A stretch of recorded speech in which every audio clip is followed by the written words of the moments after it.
बार की बात है, भगवान गौतम बुद्ध अपने शिष्यों के साथ एक गांव से दूर किसी बड़ी नगर की तरफ जा रहे थे। गर्मी के दिन थे और रास्ता भी बहुत लंबा था। गौतम बुद्ध अपने शिष्यों सहित बहुत देर से चल रहे थे, जिस वजह से उन्हें बहुत प्यास लगी थी। वहां से कुछ ही दूरी पर बरगद के वृक्ष की एक घनी छांव थी। सभी लोग उस वृक्ष के पास पहुंच जाते हैं। महात्मा बुद्ध अपने शिष्यों सहित वृक्ष की घनी छाया के नीचे विश्राम करने लगते हैं। बहुत देर से चलने की वजह से सभी का गला प्यास से सूख रहा था। यह बात बुद्ध जानते थे। बुद्ध ने अपने एक शिष्य को कहा, आप इस बरगद की छाया से 20 कदम दूर जाकर बरगद की 2 बार परिक्रमा करके वापस आओ।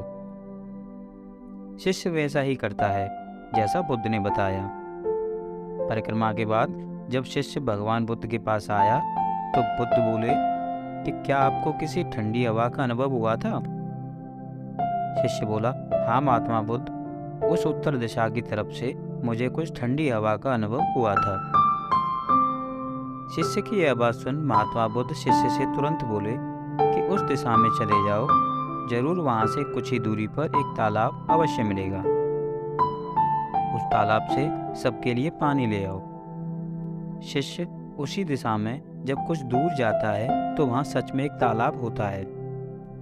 तालाब देख शिष्य बहुत प्रसन्न होता है और तालाब के निकट जाकर जैसे ही तालाब से पानी भरने वाला होता है, तभी शिष्य की नज़र वहां दूर तालाब में कपड़े धो रही कुछ स्त्रियों पर जाती है। यह देख शिष्य मन में सोचता है कि यह पानी तो गंदा हो गया है, लेकिन जब शिष्य ध्यान से तालाब के पानी को देखता है कि अभी भी तालाब का कुछ पानी साफ है। इतने में 2 बैलगाड़ी जोर से तालाब के किनारे से होकर गुजर जाती है। बैलगाड़ी के पहिए तालाब की मिट्टी के ऊपर इतनी जोर से निकलते हैं कि तालाब के नीचे बैठी बहुत सारी मिट्टी तालाब के ऊपर आ जाती है, जिस वजह से तालाब का बचा हुआ पानी भी गंदा हो जाता है। यह देख शिष्य बिना पानी लिए क्रोध में महात्मा बुद्ध के पास वापस चला जाता है। शिष्य बड़े ही निराशा भाव से महात्मा बुद्ध को सब बात बताता है। शिष्य की बात सुन सभी शिष्य बोलते हैं कि हमें तुरंत यहाँ से निकलना चाहिए, किसी दूसरी जगह पानी की खोज करनी चाहिए, वरना प्यास के मारे जान निकल जाएगी। इधर महात्मा बुद्ध सभी को शांत होने के लिए कहते हैं और बोलते हैं कि धीरज रखो, कुछ देर यहीं बैठो, उचित समय आने तक संयम बनाए रखो। सभी महात्मा बुद्ध की बात सुनकर शांत हो जाते हैं और वहीं बैठ जाते हैं। कुछ समय बीत जाने के बाद महात्मा बुद्ध फिर से अपने शिष्य को उसी तालाब से पानी लाने के लिए कहते हैं। शिष्य बिना कोई सवाल किए उसी तालाब से पानी लेने के लिए फिर से चला जाता है। तालाब की हालत देख शिष्य को यकीन नहीं होता। तालाब का पानी पूरी तरह से साफ होता है। यह देख शिष्य बहुत खुश होता है और पानी भरकर महात्मा बुद्ध के पास जाता है। सभी पानी पीकर अपनी प्यास बुझाते हैं, लेकिन अभी भी सबके मन में यही सवाल था कि आखिर यह चमत्कार हुआ कैसे। तालाब का सारा पानी तो गंदा था। उन्हें लगा कि जरूर यह बुद्ध की शक्ति है। उनमें से एक शिष्य ने यह सवाल महात्मा बुद्ध से पूछ ही लिया कि यह चमत्कार आपने कैसे किया। शिष्य का जवाब देते हुए महात्मा बुद्ध बोले कि यह कोई चमत्कार नहीं, यह आपके सब्र का फल है। यह फल है आपके सब्र बनाए रखते हुए उचित समय के इंतजार का।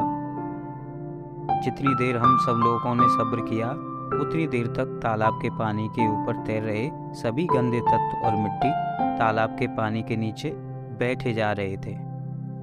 फिर कुछ देर बाद शिष्य जब वहां तालाब के पास पहुंचा, तब तक सब दूषित कर नीचे बैठ चुके थे, जिस वजह से तालाब का पानी पहले की तरह साफ हो चुका था तथा तालाब साफ दिखाई दे रहा था। यदि उस समय आप लोगों ने सब्र न किया होता, धैर्य न रखा होता, तो आप सब इतनी गर्मी में पानी की खोज में प्यासे रहकर शायद अब तक मृत्यु को प्राप्त हो गए होते। क्योंकि हमें नहीं पता कि यहाँ से आगे कोई दूसरा तालाब है या नहीं, और होगा भी तो क्या उसका पानी साफ होगा। इन सब कारणों से आप कभी प्यास नहीं बुझा पाते और प्यास से मर जाते। फिर इतना बोलने के बाद महात्मा बुद्ध शिष्यों को एक सीख देते हुए कहते हैं, जैसी स्थिति हम लोगों के समक्ष आज आई है, वैसी ही स्थिति और मुश्किल दौर जिंदगी के हर मोड़ पर आएंगे। उस समय भी आपको ऐसे ही संयम बनाए रखना होगा और अपने विवेक से काम लेते हुए ही आपको एक उचित फैसले के साथ सही नतीजे पर पहुंचना होगा। हर मुश्किल दौर में सब्र रखते हुए ऐसे ही शांत मन से ही कोई फैसला लेना चाहिए जो आपके और दूसरों के लिए अच्छा हो, क्योंकि ऐसी स्थितियों में लोग अक्सर गुस्से में आकर अपना सब्र खो देते हैं और गुस्से तथा जल्दबाजी में गलत काम और फैसला कर बैठते हैं, जिसका बुरा परिणाम उनको भविष्य में देखने को मिलता है, जिसमें खुद का नुकसान अधिक होता है। कुछ परिस्थितियां जीवन में ऐसी होती हैं जहां हमें सब्र बनाए रखते हुए उचित समय का इंतजार करना होता है, लेकिन लोग अक्सर यहीं पर अपना सब्र खो देते हैं और उचित समय आने का इंतजार नहीं करते, जिस वजह से उनको आगे चलकर दुखों और मुश्किलों का सामना करना पड़ता है। हमारे द्वारा लिया गया आज का फैसला हमारे आने वाले कल की खुशी और दुख को निश्चित करता है। धन्यवाद।